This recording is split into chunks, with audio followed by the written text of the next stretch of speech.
Here were seated some dozen men, all experienced soldiers of fortune by their features and their clothing. Two sat together at the center of the table's starboard side.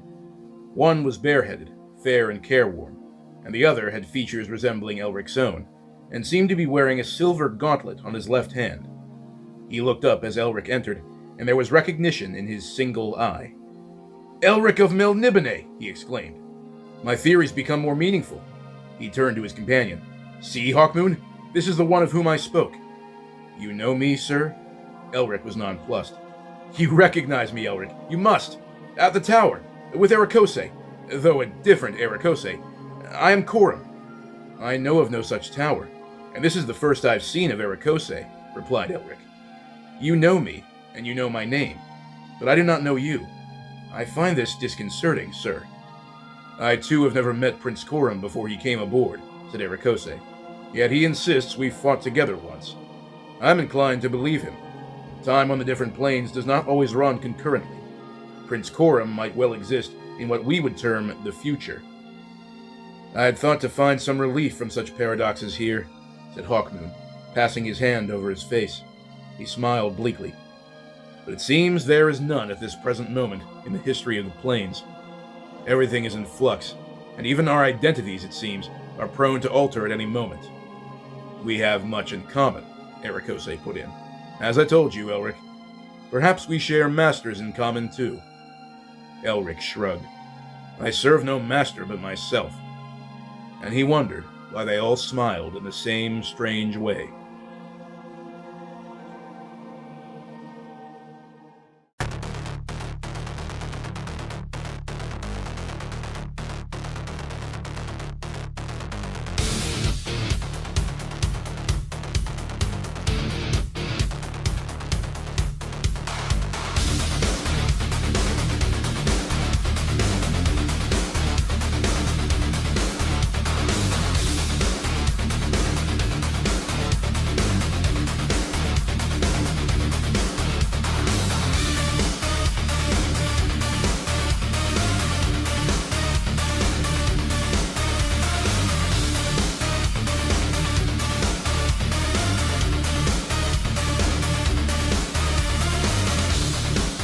Hail, fellow travelers, eternal champions, companions, and consorts. I'm Tim from Secret Fire Books, and honestly, this video should have gone up a while ago. I should have had this book review recorded and uploaded back in the middle of August, but unfortunately, I just haven't had the time to pull it off until recently. So we're going to get it done now at the beginning of September. I hope you guys will forgive my tardiness. But let's just get right into it. This is the second book of Michael Moorcock's Elric saga. This is The Sailor on the Seas of Fate. Book 2 of the Elric saga marks an important place, not just within the series, but within the massive interconnected multiverse of Moorcock's bibliography. What starts as a conventional sword and sorcery story soon morphs into a dimension-hopping epic, featuring multiple heroes from the author's other fantasy works. It is, in a way, the ultimate crossover event, the Eternal Champion Avengers.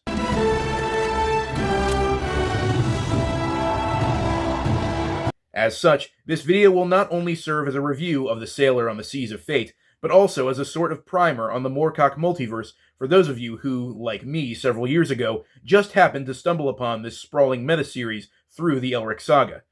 In truth, Moorcock rarely explains the ins and outs of his literary cosmology through his stories, preferring to tell a greater narrative through subtle references and very, very gradual world-building. Prior knowledge of the multiverse isn't required for one to enjoy The Sailor on the Seas of Fate. In fact, some readers may prefer to go into the story completely blind, but I, personally, have found that this knowledge does lend a greater context and thematic resonance to the novel. That said, if you do wish to experience the story with a completely fresh perspective, now is your time to jump ship, metaphorically speaking. Much like Book 1 in the series, I cannot recommend Book 2 highly enough to any fan of fantasy. This novel should be at the peak of your reading list, just below Elric of Melniboné. Throughout the multiverse, there remains but one constant: the ceaseless struggle between law and chaos. This is not a conflict between the forces of good and evil, as some understand it, but rather a cosmic dichotomy of order and disorder. Beings of good and evil, gods and mortals alike, belong to both sides of the struggle, and though one side may triumph for a time, the other side must eventually reclaim its lost ground. In such a way, the great cosmic balance is kept. However, there are times when the scales of an individual universe are tipped too far to one side, and it is in these times when the will of the cosmic balance is made manifest in the form of a singular being. This being's sole purpose is to follow his or her predetermined destiny, and in doing so, restore the balance of their world. This being is known as the Eternal Champion. The Champion takes on many forms and lives many lives, one for each world in which it is made manifest. Though the champion of one world may appear quite different, and even have a different personality from the champion of another world, there are several consistent traits which they all possess, as they are, in essence, mere aspects of the same universal being. For example, the champion is almost always a warrior of great renown within their homeworld, and is surrounded by a number of entities which are also consistent throughout the multiverse. These accompanying entities are sometimes known as archetypes, and factor into nearly every story concerning the Eternal Champion. I'll discuss these archetypes in a moment, but first, let's focus on the champion themselves.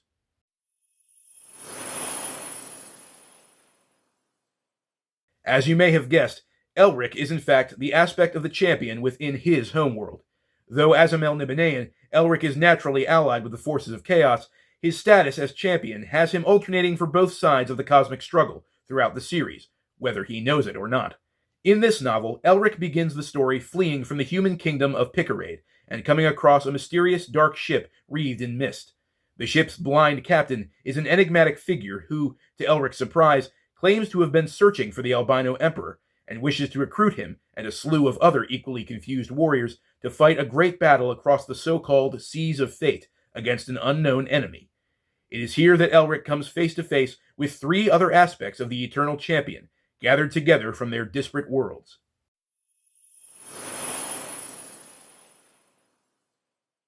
Dorian Hawkmoon is the former Duke of Colm, the last remaining vestige of Germania in his bleak, war-torn homeworld. In his struggles against the Dark Empire of Grand Britain, Hawkmoon was scarred by the terrible Black Jewel, an alien superweapon that was implanted in his skull by the Imperial scientists. Hawkmoon eventually won his freedom from both the Empire and the Jewel, subsequently becoming the protector of the marshland kingdom known as the Camargue. He came across the Dark Ship while searching for his missing son and daughter, and claims to be seeking the legendary city of Tanalorn as well.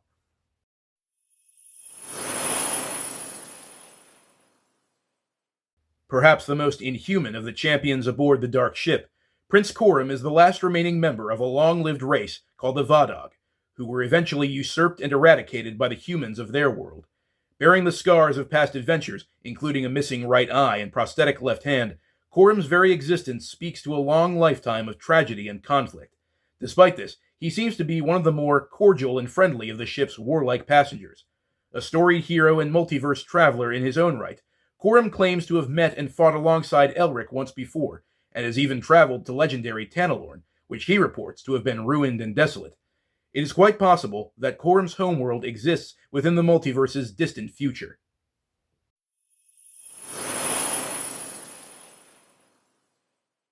Though almost as dark and brooding as Elric himself, the man called Ericose is an anomaly amongst the various aspects of the Eternal Champion. He claims to have had many identities in the past, including Elric's, and possesses a more comprehensive knowledge of the multiverse than his companions, though he tends to speak rather cryptically on such matters. Ericose has, in fact, experienced many of the lives of his fellow champions, and has fought, reveled, loved, and mourned more than any singular being in the multiverse. The reason for his multiple, simultaneous existences is not clear, but the experiences of many eternal champions in one mortal mind has doubtless forged him into a man of great resilience.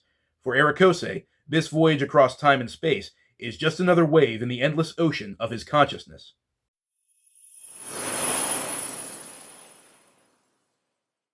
Those are the main players in this fantastic drama, four wayward warriors, brought together by the whims of destiny, and deployed upon the cosmic battlefield for a mighty clash that may decide the fate of all things. But what of those other aforementioned archetypes? The most common of these is known as the Black Sword. Usually an agent of chaos, the sword is a powerful weapon wielded by the Eternal Champion. Though it grants its chosen wielder the ability to conquer his or her enemies with ease, the sword is parasitic more often than not, and is known to corrupt any champion who would seek to master it. In Elric's world, the Black Sword takes on the dual form of the rune swords, Stormbringer, wielded by Elric, and Mournblade, once wielded by Prince Yyrkoon. Despite its name, the Black Sword does not always manifest as an actual sword. For example, in the world of the Cornelius Chronicles, the Black Sword manifests as Jerry Cornelius's high-tech needle gun. Another archetype is the Eternal Consort. This is the long-suffering lover of the Eternal Champion.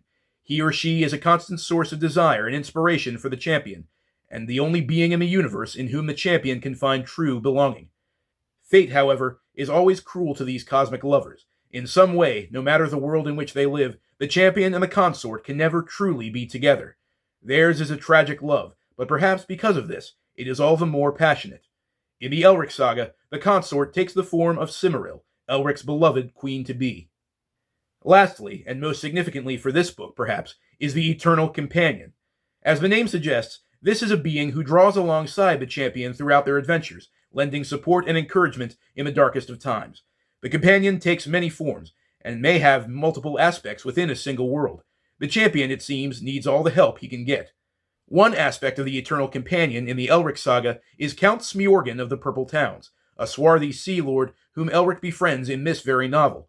Important though his role may be, he is far from the last Eternal Companion Elric will encounter in this series. As you may have gathered, the Moorcock multiverse is vast and complex, stringing together many different series and a bafflingly large cast of characters. The battle between Elric and his friends and the dark entities threatening the seas of fate within this novel is but one example of the numerous crossovers taking place in this prolific mythopia. The Sailor on the Seas of Fate, for these reasons and more, stands out as a high point in the Elric saga.